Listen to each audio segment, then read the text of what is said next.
have a wonderful wife. And I'm not saying so only because she is watching me right now. I do have a wonderful wife.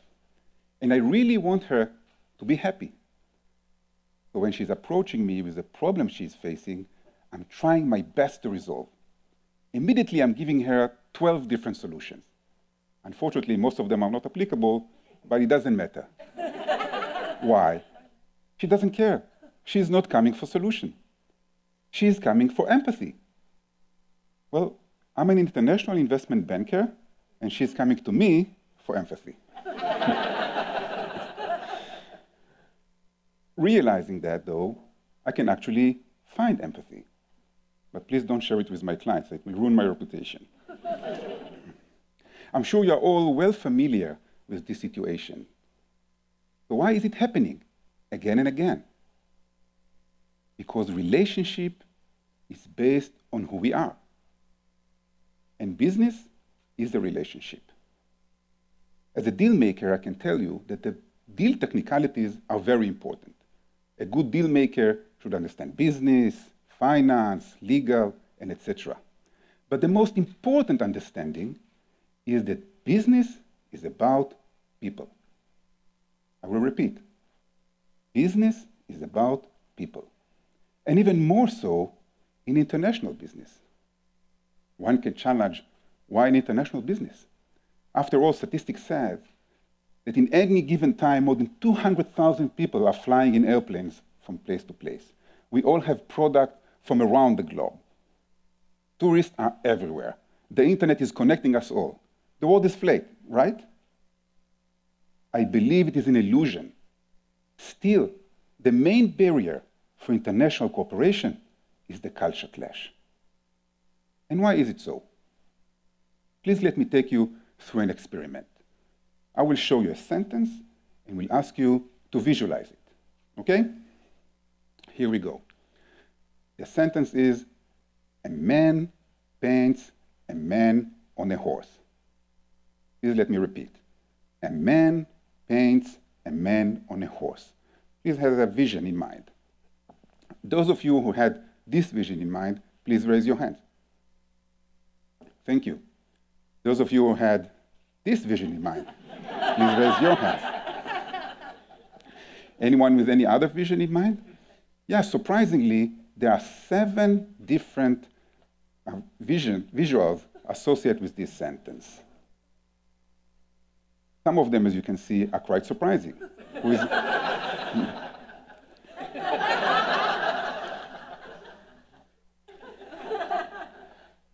But the most important thing here is that each and every one of us has a specific image in mind.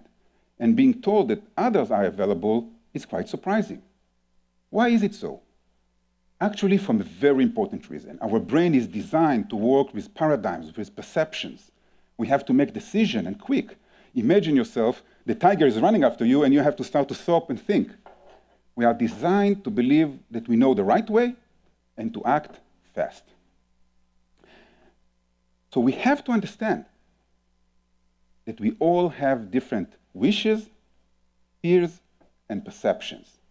Now, it's easy in theory, nothing new, but it's very difficult in real life, especially when important things are on the table.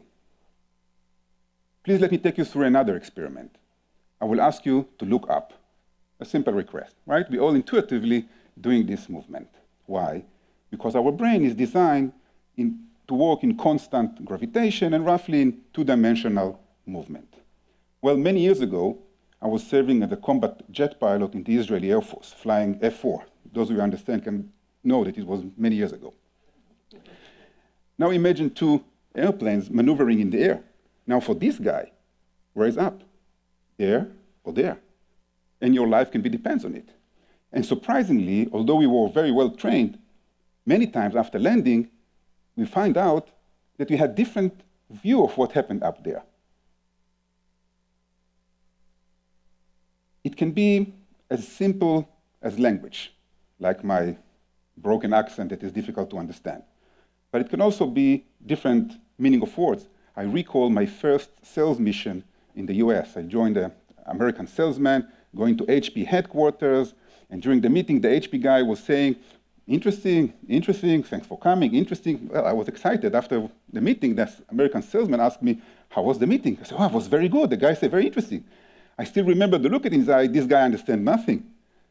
In my country, if it's not interesting, you just say, it's not interesting. But this salesman will tell me that this guy was telling us is go out of my room and don't come again, just in North American politeness. But sometimes it can be surprising.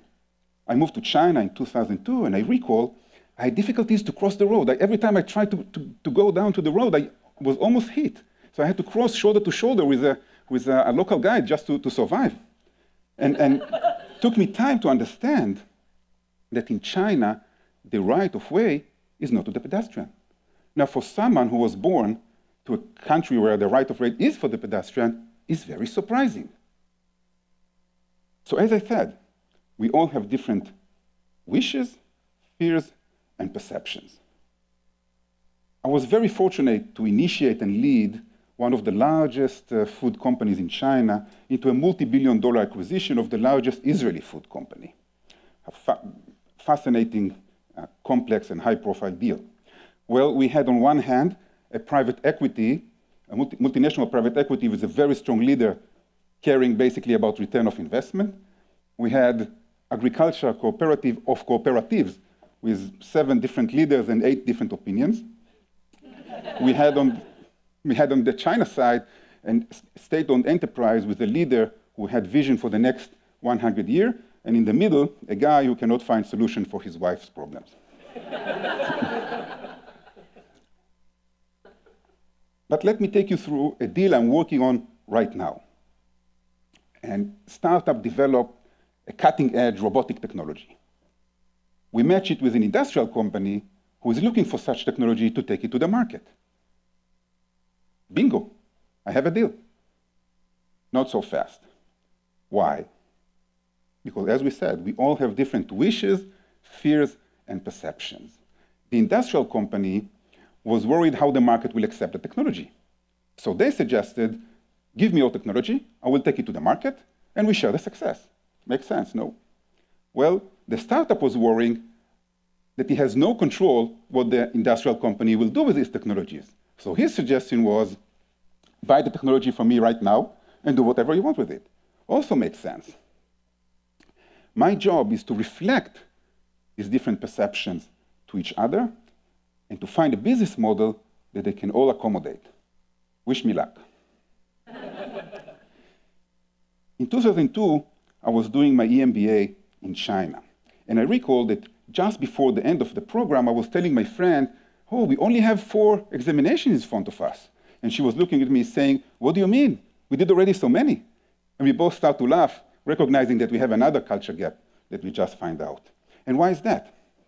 Because as Westerner, we are going from the past to the future, exploring the future and finding our way into it. Well, Eastern philosophies are going backward to the future. It become present, and then past. You can explore the past and go backward to the future. Now, I'm not telling you this story just because it's philosophical beauty. After all, I'm a deal maker. It has a very important business implication. Let me take you through a story. We had a meeting between a North American startup and a Chinese giant, a market leader. The Chinese giant was presenting the history of the organization, the success case, and credentials, and so on. The North American startup was presenting the technology and how they can understand the market and take it to the future. Both were very frustrated from the meeting. When I came in, I suggested the North American startup to talk about their history and credentials first. And apparently, the chairman was a former CEO of a large multinational, the CTO was a big name in the academy, and after presenting it, now the Chinese, realizing that they know their way in the past, they were willing to listen to what they have to say in the future. So it's very easy to kill a deal, to kill this delicate trust needed for a deal. These 2 companies decided to make a prototype. After a while, the engineering team of the North American startup was calling me in saying, the Chinese do not understand. They destroyed the prototype.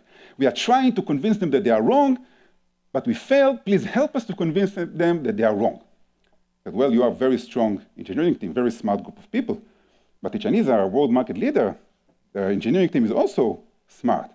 Maybe they are not wrong.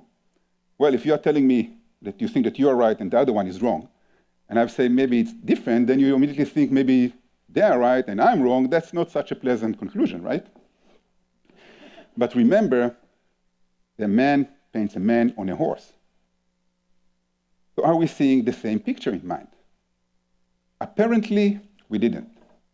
The Chinese had in mind, sorry, the North American had in mind, a go-to-market prototype, ready for production, meaning meeting already all the client requirements. The Chinese, on the other hand, had a proof of concept prototype, meaning let's just see that it works first and then improve it to meet the market requirements. Now, when we understood it and can align the scenario, we could do a very successful prototype. So along my talk, I presented many challenges and difficulties in doing cross-border international business. One can ask, why bother?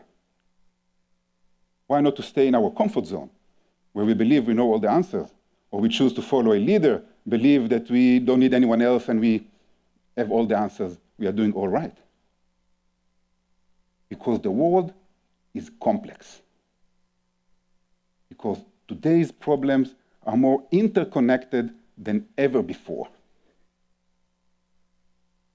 There was a wonderful headline in New York Times lately saying, complex problems are, well, complex. And may not be resolved by a simple tweet.